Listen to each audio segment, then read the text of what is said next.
Well, here we are right now, live on Joe's Disc Golf Podcast, streaming to you live on YouTube and on Twitch, and yeah, there's Facebook in the background, but flail wildly around. For those of you listening to the audio version of this, I just kind of wave them off in the background because, whatever. It is what it is. I don't really care. I don't give a flying rip about that. Drinking from my fantastic motherboard CPU. Awesome water bottle. Very, very good water bottle. I really need to look into doing that, but I also need to make some money to be able to afford the merch, to make money. It's a vicious cycle here. It really is. It really, really is. But that's okay. Welcome. What's up, disc golfers? Joe here with Joe's Disc Golf, and I've gotten through my little preamble there, and I am ready to go. I am raring. I am all fired up. I'm caffeined up. I had a good day, a good sleep. Hopefully a good doctor's appointment tomorrow. Who knows? I mean, it's just an annual physical that's been put off for a couple of years because of COVID, and then a baby. So, I figured my baby's getting plenty of physicals. Any of you who have had small children know that you bring them in every other day, it seems. So I figure, right, by osmosis, I have gotten plenty of physicals. I think that's how that works. I don't know. I don't know why I'm looking over here. Just seeing if there's any chat, anything like that. Trying to stay cognizant of everything going on here. But as I said before, this is Joe's Disc Golf Podcast, and I've got so much to talk about. Some of the storylines that have happened at Jonesboro. I didn't get a chance to do a wrap-up show. Some of the stuff going on at DDO here, Dynamic Discs Open. And, of course, the continuing saga of Eagle McMahon. And, of course, the awesome news about the channel. 600! For those of you who aren't watching live right now, I'm holding up 600 fingers. It's a weird condition. I think it's Bruceus Almightius. I have too many fingers on one hand. But also trying to drink plenty of water here. Hydrate or dihydrate. I've got some match play update news here, but I haven't talked about it on this channel. Or did I? When did I play? Shoot, I don't remember. So I'm not going to go over it too much. I kind of forgot. It's been a week, let me tell you. But hey, before we get any further, I just want a big shout out to Log. What rolls downstairs, a loner in pairs rolls over your neighbor's dog. What's great for a snack and it fits on your back? It's Log. It's big, it's heavy, it's wood. It's better than bad. It's good. Log from Blammo. And for those of you out there who have plenty of cats, well, you need nitty gritty kitty litter. It is the grittiest and it tastes just fantastic. Just ask our co-host, Stimpy. I can't do a Ren and Stimpy impression, but that's okay. For those of you who also catch the reference, I do appreciate the one subscriber out there who does laugh his butt off every time I do the Log commercial. Looking for other ones, could talk about the Muddy Mud Skipper show. But that's about it. And now for something completely different. The channel has hit 600 subscribers! Woo! It's very exciting. I'm trying to be excited and not wake up a sleeping baby because, again, for those of you parents out there, if you wake up a sleeping baby, your wife will kill you. Your significant other will kill you. And my wife will not hesitate for 1 second to force me to put our child back down to sleep before she puts me to sleep. Yeah.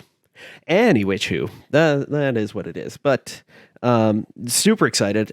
600. I can't even imagine. Like a year ago, I had 40, 50 subscribers, and I was like jacked. I was like, this is awesome. This is fantastic. I'm huge.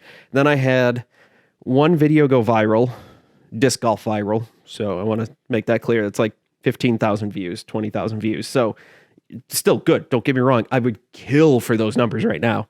But in the grand scheme of things, if you're not Jomez, Gatekeeper, Disc Golf Network, those companies, and you're working up to be a good company, but not doing live coverage, the path to get more subscribers and more viewers is a long, challenging path. Gained a whole bunch of subscribers since then. Then I took about a 2-month sabbatical where my daughter was born, and, I love her and I want to spend more time with her. Plus, in my sleep-deprived state, I fear the kind of videos I would have made. That would have made for some entertaining content that may or may not have had anything to do with disc golf. I don't know. But, yeah. Looking to revive some of the past series, looking ahead to the future, potentially starting some new series. Shut up, YouTube. I know what I'm doing. Past stuff. Battle of the Beef. I really want to get back into doing that. That's where I was comparing overstable discs. Generally speaking, it was the Trilogy brands, Westside, Latitude, and Dynamic Discs, mostly because that's what's in my bag. That's what I know. Trying to branch out more. I do have a few other discs. The Tilt is probably going to win because, whatever. But I like trying to compare discs that are similar speed and overall similar stability as reported by actual disc golfers and not the manufacturers, because as I've said many, many times before, and I will continue to say, the flight numbers mean jack crap when you're comparing between different companies. That includes the Trilogy brand and Discmania too, I guess, and Discraft and DGA, because they all have their own way of making flight numbers, which, hey, whatever. If the company and you're comparing between them, you get it, it's fine. And even then, when you look at a company, say Innova, for example, and you go, well, I bag 5 destroyers because they all fly one. This is my understable one. This is my neutral one. This is my overstable one. This is my backup. And they're all different runs and they are all brand new. That annoys the crap out of me, and why I kind of got away from Innova, because I used to throw a boss all the time, and I threw a boss, lost it in a creek, pond, whatever, it doesn't matter, lost it, bought a new one, was like, wow, this is more stable, but, the old one I had for a while, got the new one, lost that one pretty quick because, creek, pond, whatever, bought another one, and it was like crazy understable. I'm like, what's going on here? And then my buddy kind of talked to me about dynamic discs. At the time, they were fairly consistent. They were one of the few companies fairly consistent run to run. Obviously, if you get different kinds of plastic does affect the flight. So as long as you say, you're going with a Lucid Raider, and you look at all the Lucid Raiders, they're all going to be about the same. You put a Lucid Chameleon, that's going to be a little more stable. But that's just kind of that. That's, me on soapbox. But I'm going to, get off of that anyway. So, yes, going back, I would like to go ahead and, revive that series. Get the Battle of the Beef back out there. But another thing that I'm looking at doing, I've had a lot of fun doing match play. Did a lot of match play last year, made it to the Final Four last year. Currently in the Final Four, looking to play Saturday, 3 p.m. Eastern Standard Time. So if you are completely bored with the Dynamic Discs Open and think it is no fun watching Ricky, Paul, Calvin, whoever's on lead card, watching them air it out at Country Club, well, you can always watch a few of us try to air it out if it's not thunderstorming and the weather's not looking great for us. 3 p.m. Eastern Standard Time, Facebook. I will have a link tweeted out. So there's that. Speaking of links being tweeted out, go ahead, check out Twitter at Joe's Disc Golf, where you can find the link to the YouTube post on how you can enter to win the 600 subscriber giveaway. Right now, as it stands, as I'm recording, there are 2 entries there. And it's real simple what you got to do. You have to publicly follow me on Twitch, Twitter, Instagram, Facebook. Subscribe to Joe's Disc Golf newsletter. That doesn't exist quite yet, but you still have to do it. You also have to follow me on YouTube. You have to tag 17 and a half friends. If you tag 18, no good. If you tag 17, no good. It has to be 17 and a half friends. Then what you have to do is tell me what the airspeed velocity of an unladen swallow is, and you have to DM that to me, but DMs are closed on Instagram, but they're open sometimes on odd days during a blue moon in a leap year. So you have to do that, and that's how you enter in. And we've got 2 people to successfully do that. Now, that's what it feels like to enter a giveaway on Instagram.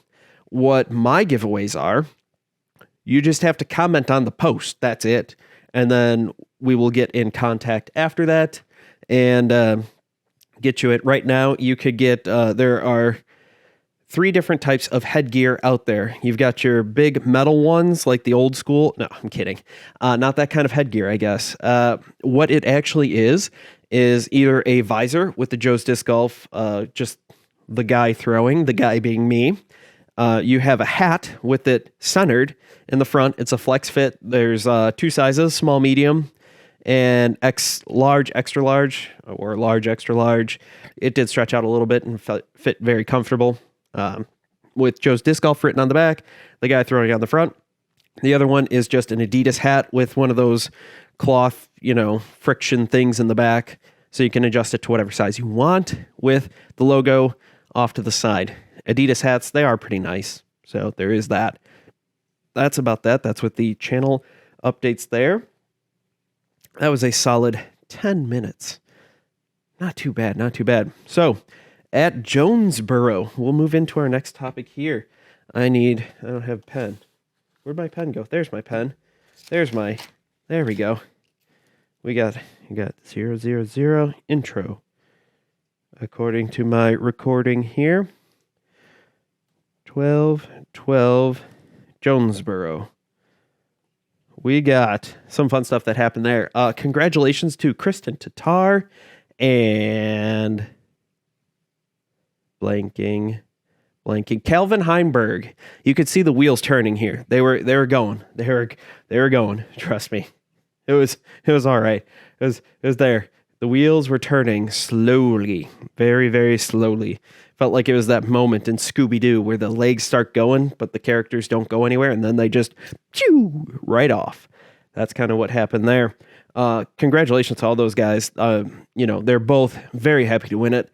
Kristen Tatar, constantly on the podium, couldn't quite pull it off, and finally did. She finally got the W after the excitement at Champions Cup, which some people were saying, like, you poked Mama Bear and now she's pissed off and blah, blah, blah. And, she got screwed out of Champions Cup, which I'm not happy about what happened with Champions Cup and Elaine King and all that drama and all that issues. You can check out previous episode all about that. However, she had plenty of opportunities to put it away. She did. And I do not blame her 1 ounce, 1 bit, 1 iota for running that putt and then unfortunately missing and then end up taking a double bogey and losing it like that. It happens. Good for her though. Very happy for her. So you take Paige Pierce to playoff and Lord knows what happens. She saw her chance to win it. She went for it. She came up short. Well, long and wide, but I digress. So she takes it down, wins by 10 strokes, like not even close. We had the drama at Jonesboro. It seems like there's drama every week. This time it involved Paul McBeth and, Calvin Heinberg, kind of, sort of. So what happened in the 1-hole playoff? That happened. Paul McBeth went to throw his drive, and you couldn't see it on coverage. It happened so fast. But what ended up happening was, as he planted, the turf slipped. Now, he did have a bit of an early release. How much of that was the turf? How much of that was just a bad shot? I don't know. But Paul McBeth definitely drew attention to it. He posted on Instagram, showed some video footage of that. Absolutely ridiculous. Now, I have been on record as saying that I like turf tees. And it has been brought to my attention that turf tees, when it gets wet, are quite slick. Now, I'm used to turf in the terms of football or soccer, and you're out there and you have cleats on. Turf cleats, but cleats. Now, you probably shouldn't be wearing those when you're out there playing disc golf, but hey, you do you.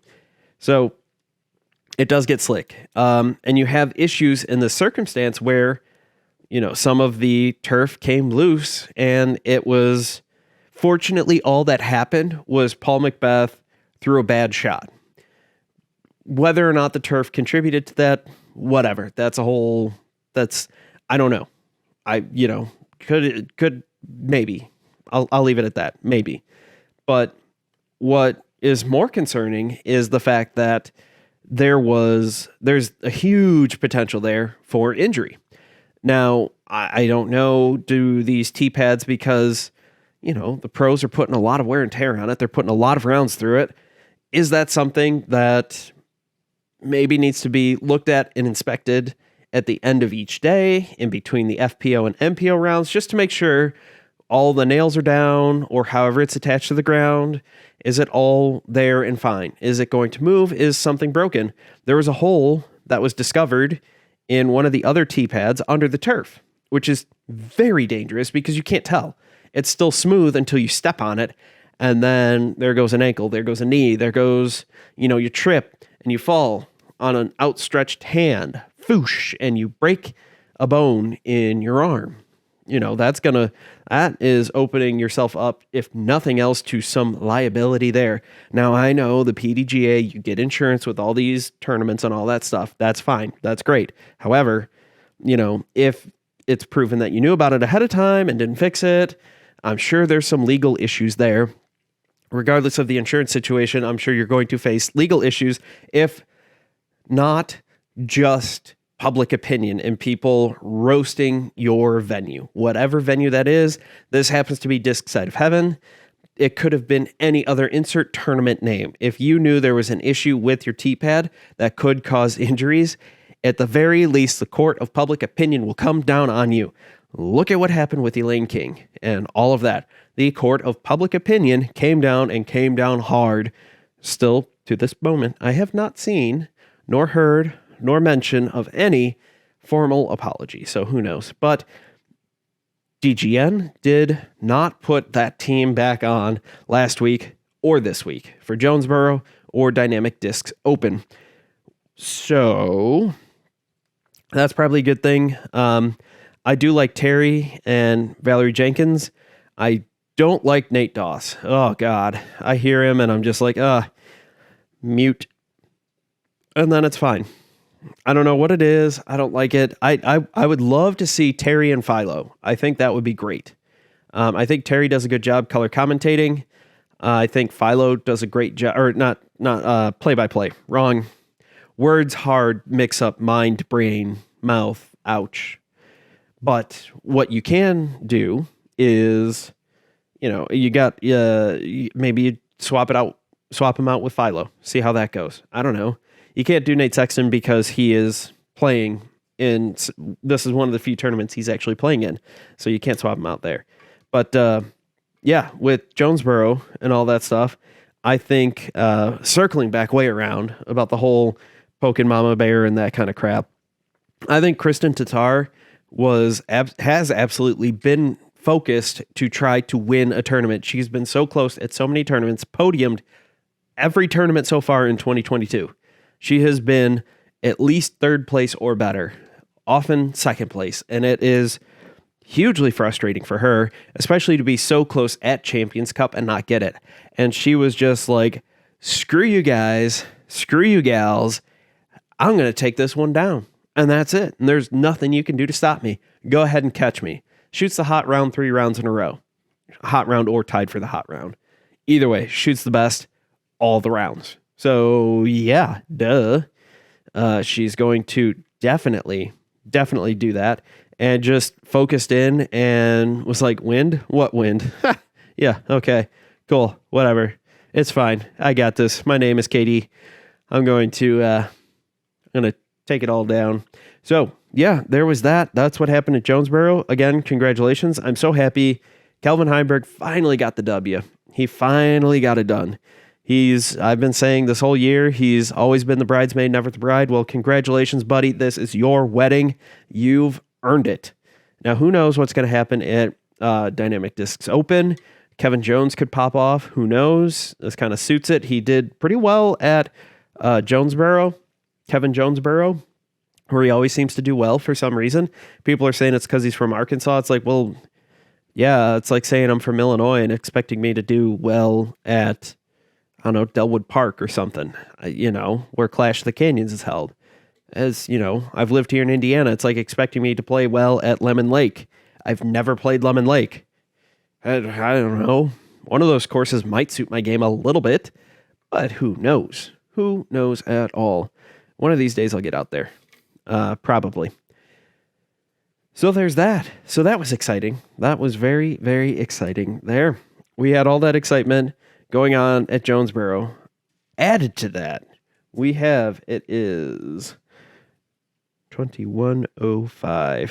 Eagle McMahon dropping out the last Eagle McMahon dropping out during the last round after hole 6, where he'd been shooting like crap for the final round.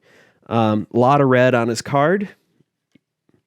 He says, and I have no reason to doubt, he says that his decision was because, well, he went to throw forehand and his shoulder popped out of place. But not to worry, friends, because he posted on Instagram that he has a qualified professional health team plan that he is starting up in May. So that is next week. It is currently Thursday, April 28th, while I'm recording. But he's starting that up in May. Okay. Again, I think it was a dumb idea. And I said, if he comes back before getting this fixed, whether or not it is, whatever that means, he was not going to place in the top 10. And well, he had 14th at Champions Cup, a DNF at Jonesboro, and has dropped out of DDO, and I believe dropping out of pretty much the next couple tournaments. Who knows what's going to happen? I really don't know what's going to happen after this. Maybe he'll try to play Worlds. Maybe it'll be okay. Maybe it won't. But since he posted that he was going to get an MRI and get this PRP, as he called it, stem cell treatment, he was going to, is going to get an MRI and see where it goes and go from there. After that, he went absolutely radio silent on Instagram. This is a guy who posts constantly on Instagram. Constantly on Instagram. Went radio silent. Didn't even mention it. Don't even know what's going on. Who knows? Did he get the MRI? Did he not? Did he get the results? I feel like if he got the results and the results were fine or good or whatever, I feel like we would have known. He would have been like, hey, got the MRI. There's no damage, no tear. Just going to do this, this, and this. I think it's pretty bad. I think whatever's going on, because he hasn't said anything, is pretty bad. I hope I'm wrong, but the radio silence is not leading to any confidence. He now posted, I believe it was on his story today or yesterday. I took a screenshot of it.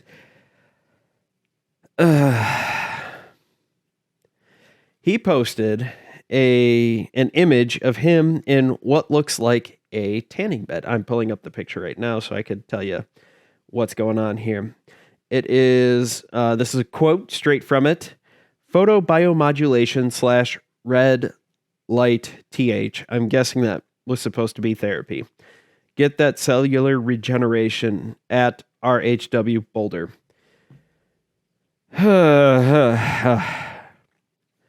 I'm hoping, I'm praying, for the love of God, please, please, please, let this just be him trying to do something to make himself feel better before he goes in for surgery or therapy or this PRP stem cell treatment thing he's talking about. please, please, please, please let that be it. Because I've worked at the university. I've worked with grad students who have studied low-level laser therapy. It showed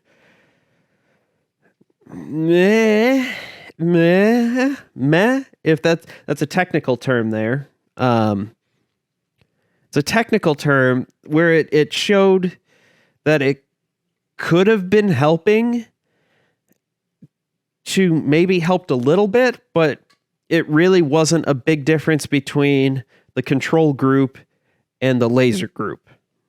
Now, I'm okay with trying something. I've personally had a demonstration done. I had a burn on the back of my hand, small one, not a big one, where I had some laser therapy applied, slightly different than this, to the back of my hand, and it healed so fast. And it worked for superficial wounds like that. So I like kinesio tape in the right context. When you stay in your lane, it works well. Now I'm trying to think of another. You're not going to do ACL surgery on someone with a broken arm. ACL is the ligament in your knee. It's not going to do anything. Now, if they tore their ACL, it's going to do something, but you're not going to do that treatment for a broken arm. That's kind of what I'm getting at here, where, you're not going to do certain treatments for certain injuries because it makes absolutely no sense. That's what I'm trying to get at there. So this red light therapy, I'm going to be honest, I haven't done a lot of research on it. But I am going to doubt its efficacy until shown otherwise with credible research, not anecdotes. Anecdotes mean crap. Case studies are, as I've mentioned before in my Eagle McMahon video, his shoulder video, case studies show that something can be effective, but more research needs to be done because you don't know if it was dumb luck or the treatment. That has happened before. There are plenty of studies showing that if someone has a headache and you give them an aspirin, their headache goes away. You can give the other half of the group a sugar pill, tell them it's aspirin, and their headache will go away. It's the placebo effect. So I want to, not saying that this is bad. I'm not saying he's going to hurt himself. I don't think he's doing himself any favors. I don't know. If somebody has any access to research out there, send it over to me, please. Joe@joesdiscgolf.com. We keep it simple here. Joe@joesdiscgolf.com. Where, please send me it. If you have credible research, that'd be great. That'd be awesome. That'd be super, super duper, y'all. But I really hope this is something that he is using as an adjunct to other proven treatments. That's what I'm trying to say here. That's what I want to get at, because this red light therapy, I don't know, man. I don't know. If I'm Discmania, I'm kind of crapping my pants right now. Yes, I'm happy that Simon Lizotte is coming back. He looked awesome at Jonesboro, and so far so good at Dynamic Discs Open. He's had some issues with the wind, but everybody had issues with the wind. Last I saw, I haven't checked the final results, and I could look right now. Last I saw, the hot round was sitting somewhere around 5 or 6 under par, but I am currently tracking UDisc Live right here on the MPO side. After round 1, hot round looks to be, Hot round looks to be 6 down, Thomas Gilbert. Tied for second, 5 down, we've got James Conrad, Nolan Ramser, Elijah Bickle, Fort Wayne-ish guy, Justin Rozak, and Tristan Tanner, and Brody Smith. Look at him. Good job. So that's kind of what's going on there. But I don't know what's going on with this.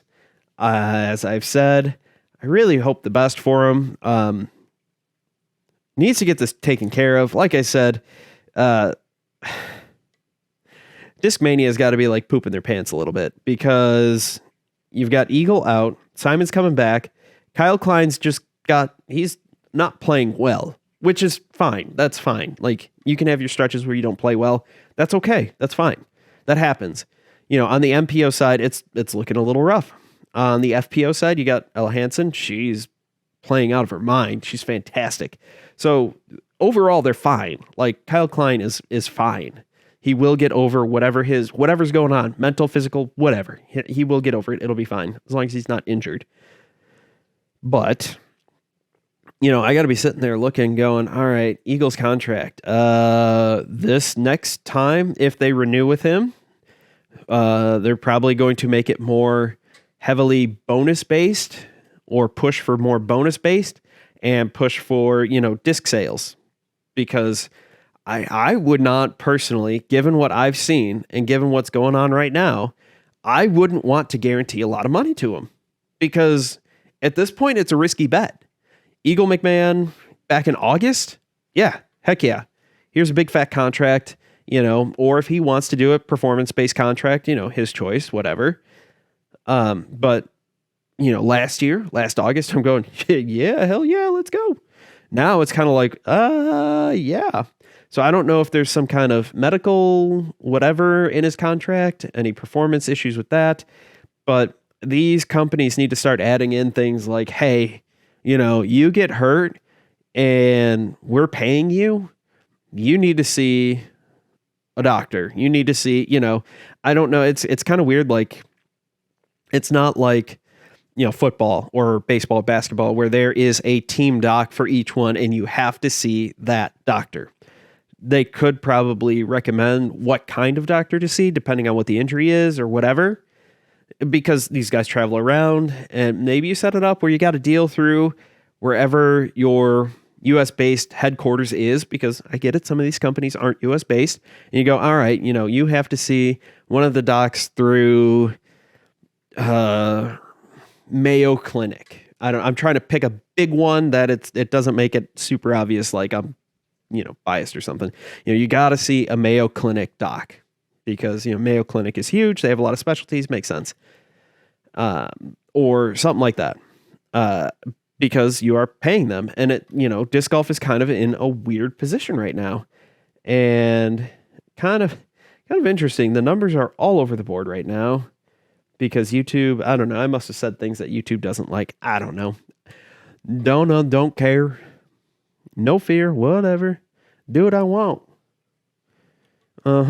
So, you got to be thinking like Discmania is kind of like, hey, and all the rest of the manufacturers are probably sitting there going like, hey, I need to put this in all my contracts going forward. I'm sure there's probably something in like the high end contracts already where you actually have lawyers and agents and all that already in there. Your Paul Macbeth, your Ricky Wysocki, your Paige Pierce. I mean, we don't know, but I mean, come on, guys. Let's be real here. We don't know the numbers, but let's be honest.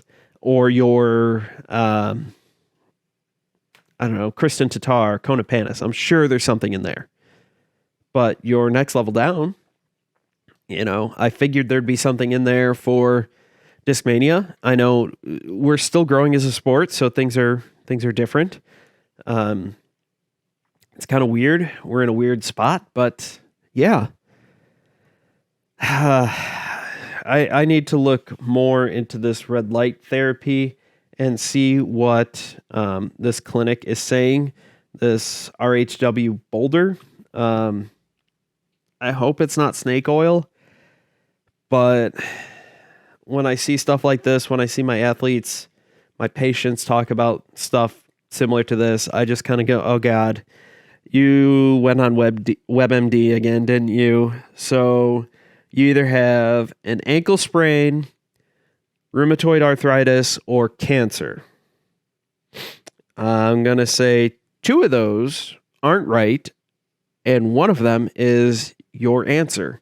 I'm not saying I can't have one that has rheumatoid arthritis. I've had athletes with that. It's incredibly rare. Out of the thousands of athletes I've worked with and patients I've had, it's incredibly rare, but it happens. But I'm going to bet that when you stepped in a hole and your ankle blew up, and yeah, I'm going to bet it's not those other two. I'm going to stake my reputation on it's an ankle sprain. Dr. Google is not your friend. I don't care what it is. WebMD is not your friend. It's really not. That's about all I have to say about that. But yeah, I don't know. Anything out there you guys want to talk about? Because I've kind of run through most of my stuff. I want to make sure that I hit all the topics here, all the topics in the title. Where is my title? Yep, and yep. So far, so good. Can't forget to say, go over to joesdiscgolf.com/shop, where you can pick up some sweet Joe's Disc Golf merch. Hopefully, I'll be getting some new stuff up there soon. But writing articles, researching articles, doing this weekly podcast, doing another weekly podcast, being a dad, and working full-time makes things difficult.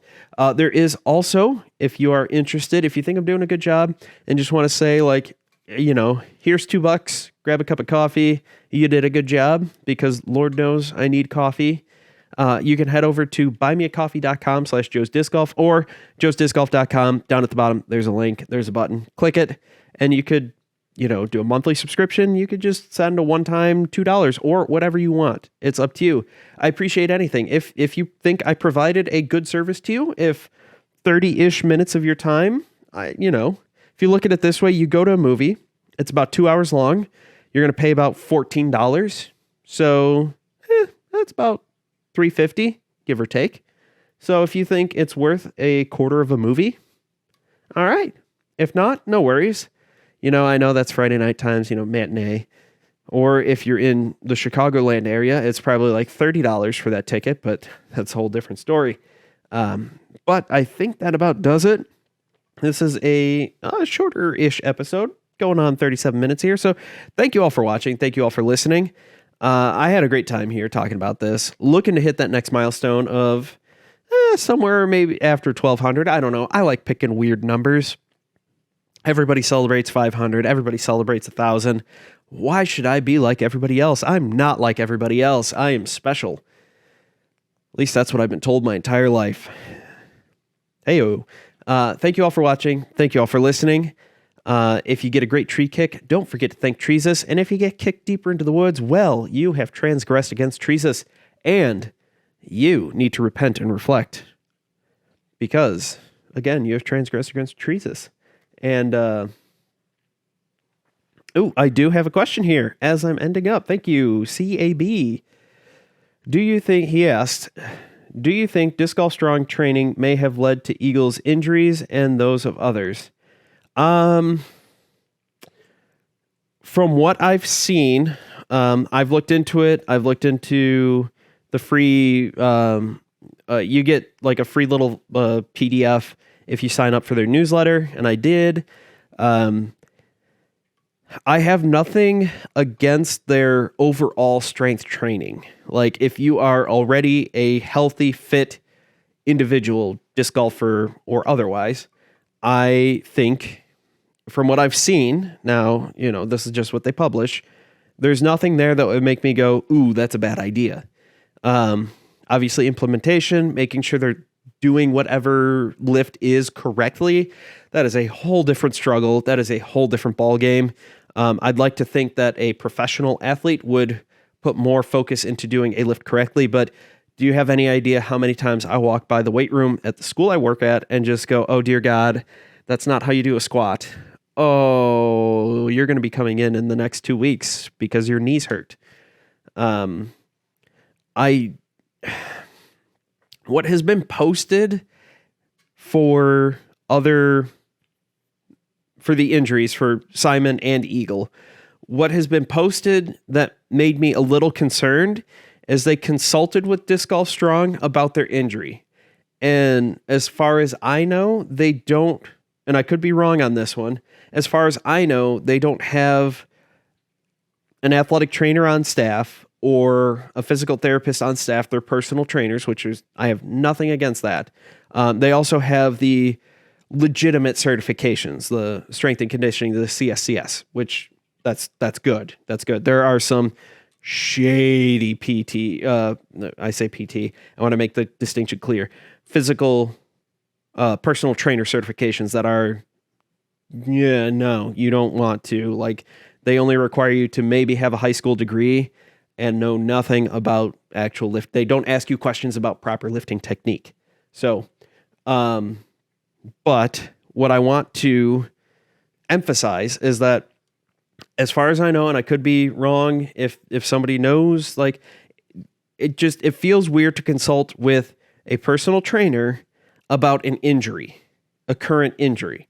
Now, if you are coming back from an injury and you're trying to get back in shape and you want to get back in shape and get going, and you go to a personal trainer to get back up, let them know about your injury, and they should understand, like, hey, you're coming off a knee injury, so we really need to watch how we strengthen the knee with squats and whatever other lower body exercises. I'm not too worried about your knee if you're doing a bench press. If you're doing a bench press the right way. If you hurt your knee while doing a bench press, I really want to see the video because I really want to know what happened. But like I said, as far as I know, they don't have anyone on staff, at least the last time I looked. So that's the part that makes me a little concerned. Like, I think when Eagle first posted, he talked about talking with Jeff Spring, because it happened during the time of the Pro Tour finale. And I totally get that, like, wanting to talk with him, like, hey, dude, I got hurt. Like, it's my own problem. Yes, it was while filming a Jomez video, but it wasn't Jomez's fault and that production's fault. So nothing against them. Again, nothing against Disc Golf Strong. I think we need something like that. I think we also need other options with other theories on how to do things and to fill the gaps, because they're great at certain parts. They're not as great with rehab, in my opinion, at least from what I've seen. Now, could that be, at first, it was, in my opinion, I was like, okay, well, is this a Disc Golf Strong, or is this a Simon not doing what he's supposed to do? Is this an Eagle not doing what he's supposed to do, or was this a Disc Golf Strong thing? And it's like, there's two. I can't say when I was Eagles in his early 20s. Can't say that he was like, can't say I wouldn't have done stupid things too. So, I think that is a definite early 20-somethings male, teenage male, absolutely invincible, nothing will stop me mentality. And yeah, that's what happens. So we'll see. I'll be curious. I'll be curious about the next high-profile injury, because we don't hear about those guys that are consistently finishing, 51st or anything like that in the Pro Tour. We don't hear anything about that. So I don't know. If the next person who gets hurt is Paul Macbeth and it doesn't go well, then I'm going to have a lot more questions. But if, him or Ricky or so, I'm just pulling out top level names, gets hurt and it goes well, sweet. All right. I'm open to changing my mind, open to changing what I've thought in the past if new information comes along. I think that's how we all should operate. Like, I think it's this way. New information comes in. Hey, look, sweet. I'm changing my mind. That's what happens. That's what we should be doing. Sup, Vanilla Raindrops. I appreciate the, you appreciate the content. I appreciate the watch. Same thing. Cab or CAB. I don't know how you want to go by. I'm easy. I'll go either way. But I think that about does it. Don't forget to leave a like and subscribe and all that fun jazz there. Is there anything over there on Facebook? I've kind of ignored it, mostly on purpose, because Facebook live streaming is kind of a pain in the butt. Twitch really does it the best. YouTube kind of does it the next best. But yeah, I guess they have. Part of that is like, Cab says, Macbeth and Ricky have both altered their games because of forehand injuries. Yeah. Part of, and I see this on the course a lot with younger disc golfers, and I am an advocate of knowing anatomy and knowing when certain bones become skeletally mature. That is very different than mental maturity and all that. We, generally speaking, we think at 18 you're mature. That is so not true. If you talk to an 18-year-old recently, anybody who's listening who's 18 and younger, I'm sorry, but look back at yourself 5 years. look back at yourself in 10 years after that. But part of that could be poor technique because we're still learning proper technique. Part of it is people throwing forehands far too early with far too much power. So the big example I like to use is you're not allowed to throw curveballs in Little League in most leagues. And I think the Little League World Series would do well to adhere to that because skeletally immature in Little League World Series, it's mostly boys, throwing curveballs are just destroying your elbow. Absolutely destroying your elbow. So when I see some 7, 8, 9-year-old little boy or girl throwing a full power forehand with a max weight disc, I'm sitting there going, what are you doing? That and mom or dad is just sitting there encouraging it. That is some ignorance. They don't know, but that is such a bad idea. And the word needs to get out that throwing forehands that young is a really bad idea because you still have open growth plates in your elbow until you're, depending on if you're male or female, between, I'm trying to remember off the top of my head, it's either 15 or 16 till 18. Now, I'm not saying you can't start learning how to throw a forehand at like 13, 14 years old because it's a good idea to start learning that, but soft, easy stuff, nothing crazy. But if you keep doing that, you're just setting yourself up for injury and setting yourself up for injury. There's a reason why anyone who throws a curveball before they even get to high school, you're not making it to the majors as a pitcher. I hate to burst that bubble. Now, I'm sure someone can point to an example. There's probably 1 or 2 people who have done that. I totally get that. They are the exception to the rule. And we're going to start seeing athletes get into disc golf. People who are more athletic than what's currently in here now. Look at Holland Hanley. She went from college volleyball to playing disc golf. She's only been playing pro for a year and a half, and she is kicking ass at DDO right now. I need to look up what it is, where she currently is sitting on the UDisc Live. But off the top of my head, yeah. So that's some of the crazy stuff that's going on there. So that leads to more elbow issues. Now, a lot of the research wasn't out there. Things were a lot different when most of us were starting earlier, but that's kind of how that is. And technique has kind of changed. So, yeah. As for that's kind of my soapbox there. I can get on rants with injuries and injury prevention because that is my job. My 9 to 5, which is anything but 9 to 5, is all about injuries and injury prevention. And I can go on and on and on for hours and hours and hours. But I will save you all the sports medicine lecture. If you have specific questions, I have no problems answering them.